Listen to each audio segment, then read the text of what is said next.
as I'm the last speaker, now we're on to the movie. It's not a Disney movie, but it's a drama. It's a tale of two minds, of crisis and of opportunity. And if you just look out the window, if you just hear the news these days, environment is a story that permeates everything. It is amazing the way where we are at this peninsula. We see it every day. We're reminded that we are part of the environment, and we cannot manage the environment, but our impact on it is significant. And what we do at the local level has absolute repercussions and implications for what happens across boundaries, down the river from here, and internationally. And in this university, you see that in the classroom every single day. You walk into this campus and you see you're in a different place. In November, we brought the United Nations Environment Program to our campus. A group of people, of scholars and policymakers from around the world who are working together with me on the global environmental outlook. This evaluation that the United Nations does of the global environment every 5 years. And when the head of one of their programs met with Provost Langley, I will never forget what she said. So she's from Mali. She works in the UN, in one of the most diverse organizations. But she came to the provost office and said, the United Nations has come to the united world. They saw our campus and they thought something very different. And that is what I study. That is what I do. That is what I live. Is the interconnections between environment and people. From the local level, that is our campus level, to the global level, where we don't know what is local, what is global anymore. And what defines me as a researcher, as a scholar, and as a human being is a subscription to what Chuck said in the beginning. An idea is not enough. Even a good idea is not enough. We have to do something about it. So you will hear from me not only a few ideas about what is to be done, but also what are we doing here at this campus? What are we doing as a community, and what should we be doing to go beyond the ideas? Some call me activist scholar. I don't know if I should take that as a compliment or not, but I proudly wear that name. And so I'd like to share with you, as I mentioned, a story of two minds, of crisis and of opportunity, because the environment is in crisis. We see it here. Do you know what this is? Does anyone, except my husband in the audience, recognize what this is? RLC. This is the RLC. And this is the Secretary General of the United Nations. If you can call this a C, yes, it is the RLC. In Uzbekistan, in 2010, he was there to witness this. This is what happened to the RLC from 1989 to 2009. There is no more RLC. This is what's happening to Mount Kilimanjaro in Africa. The glaciers are receding. This is what is happening at the global level to the Arctic. The ice is melting. The planet is changing. There are now new books. Bill McKibben has written a new book that the planet needs a new name. Earth, he wrote with AA. That we as human beings have done so much to change the planet and have led to such a crisis that it's no longer a planet which will ever go back to the same parameters that support human existence. So this is a crisis, right? And that's where the movie's not happy. But Milton Friedman, someone quite controversial, wrote this: "Only a crisis, actual or perceived, produces real change. When that crisis occurs, the actions that are taken depend on the ideas that are lying around. That, I believe, is our basic function: to develop alternatives to existing policies, to keep them alive and available until the politically impossible becomes politically inevitable." This, I believe, is our calling as intellectuals, as scholars, as citizens in a university: to develop alternatives and hold them and make them available until the politically impossible becomes politically inevitable. So I would like to share with you the story of what we're doing here at UMass with a group of students, with a group of colleagues, to develop these ideas and make them available to the political world. And I really thank you, Chancellor, for convening these types of events, because this is the only way we see colleagues that are working on the same issues. And I know we'll be following up and we'll be thinking up how to continue. And it was at the first breakfast where you invited new faculty that I met Eileen Stewart-Shore, who is taking students to Kenya every year. And I had just arrived to campus last year and was at one of these breakfasts hosted by the Chancellor. And I said, "Oh, I've been taking students to Tumutumu, to the same village in Kenya, to work on environment when I was at a different university." And so thank you for bringing us together so that we could think beyond ideas, beyond our theories, which are necessary but not sufficient. So the goals that we're working toward at now our new Department of Conflict Resolution, Human Security and Global Governance, and the Center for Governance and Sustainability is: one, to develop alternatives to the current institutional arrangements for environment at the international level, at the global level, and two, make these available to policymakers and actually shape and influence the political debate. And in the spirit of cleansing the mind, I will show you this.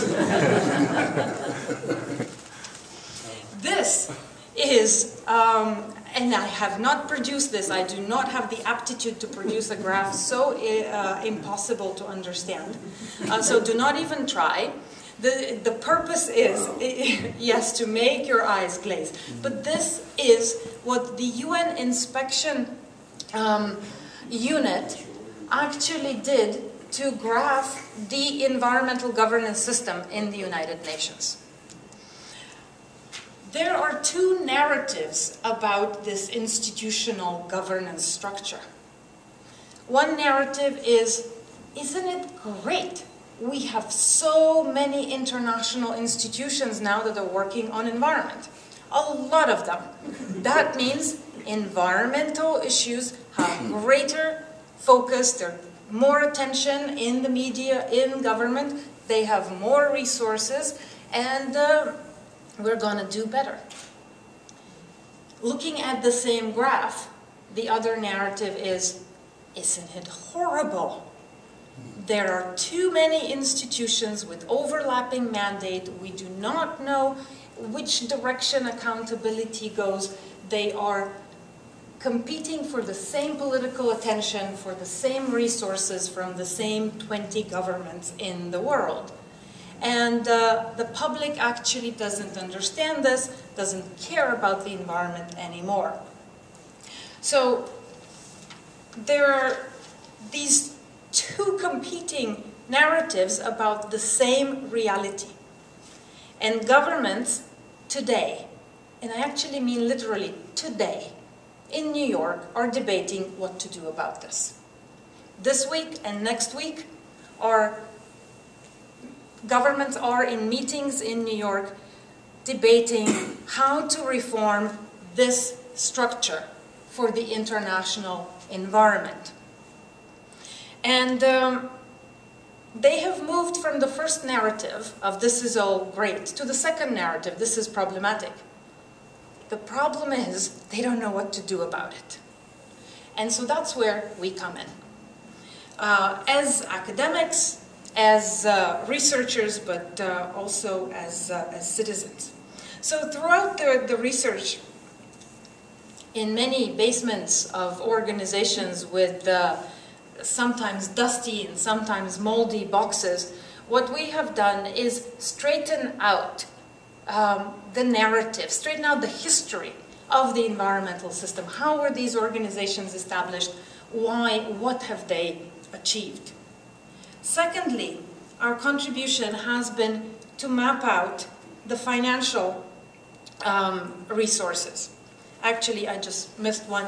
To straighten the story of how the system came to be, and actually challenge that narrative that have existed, that governments have created the system so that the international organization at its core is weak.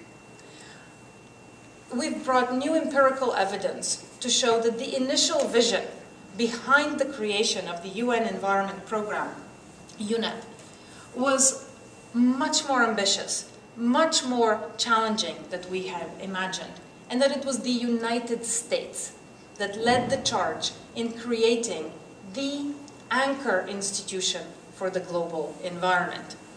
And in 2009, I brought together the initial founders of the organization. And here on the picture you see Maurice Strong, who was the executive director of the Stockholm Conference in 1972, which was the first international environmental conference, and John Mcdonald, who was in the State Department and who imagined UNEP, this organization. And it is through his work that this organization came to be. Another contribution is the financial landscape and the mapping out of how much money is there in the system. When governments look at this, they see the solid line. This is in real dollar, in nominal dollars. This is what they see. We've been giving 10 million and then maybe 12 over time. But if you adjust for inflation, if you have constant dollars, then you get the dotted line. And that's a very different story. Turns out that today, or in 2009, UNEP, as an environmental organization, has less money than it had in 1977. It tells a very different story. If governments did not purposefully create a weak institution, then what are the implications? How do we change that institution today? And I will go through the means through which we get to governments. Is one, the traditional way, right? Our academic publications. But two, we've now started making movies. These are our two movies, our two short documentaries on global environmental governance. Quest for Symphony and Quest for Leadership. The one in the making right now is Quest for Solutions. People relate to movies. So I'm very close to what Tom is I sympathize with the desire to actually have a movie with a happy ending, but our movies are not happy endings. But they are expressions through which people can relate to the issues much more closely. And we've discovered in the process that people in Africa know exactly what governance is. They know exactly what should be done about it. They just need those structures, as Chuck was mentioning, those channels through which they can express themselves and make a difference. And finally, the way we push the ideas into the policy world is through a new publication series. Issue briefs that we started here at UMass Boston with amazing help from the publication department, and I know there's some in the back, that are peer-reviewed short policy papers, and they're peer-reviewed by one academic and one government person. And the Swiss government just called us last week and said, please send us 200 sets of all 5 issue briefs that you have produced, because we are sending them to each and every UN mission in New York. So every single country and their UN mission has received a set of our issue briefs saying, here is how you can think about this, here are possible solutions. And finally, the way you really make a difference is in the classroom, is through people. This is beyond the classroom, but it is a classroom type setting. This is a conference that we convened in 2009, a Global Environmental Governance Forum, bringing together the past, the present, and the future of global environmental governance. And this is the future on their knees, trying to figure out how the system works, how it doesn't work, and what should be done about it. And here are the generations that we connected. The impact to UMass, actually, from something that happened much earlier, but the impacts for UMass have been real. Ambassador Mcdonald, right here in the middle, was our graduation speaker last year, and he is now we created in our department an award named after him, the Ambassador John Mcdonald Award for Excellence and Innovation in Global Governance and Conflict Resolution. And I know Vanessa here was in the audience a little bit earlier. Vanessa DiCarlo was the first recipient of that award. Ambassador Lumumba Diaping, who was the ambassador of Sudan, he came to campus for the inaugural lecture of the Center on Governance and Sustainability. The fellows, the younger people that you see here, are now fellows at our center. Another one of them is going to be a PhD student in our new doctoral program in global governance and human security. And finally, we just signed, the provost signed just about a week ago, a memorandum of understanding with UNEP, with the UN Environment Program, so we can send professors, we can send students to them, we can continue that collaboration. And I'd like to end on this note. Yes, environmental governance is not a happy story, but it is one of hope. And it needs a renewed vision. And it can only happen by connecting people, by connecting generations. And in 2009, we brought together the 5 executive directors of UNEP for the first and only time together. They have never been together in the same room, and they never will be since, because two of them are now in their 80s. And having them in the same room with the young people really brought us hope that not only do we have to think about what needs to be done, but we have to check against the past, and we also have to do something about the future. I'm very, very grateful to be here at UMass Boston, where this is not only allowed for faculty, but actually encouraged. Thank you.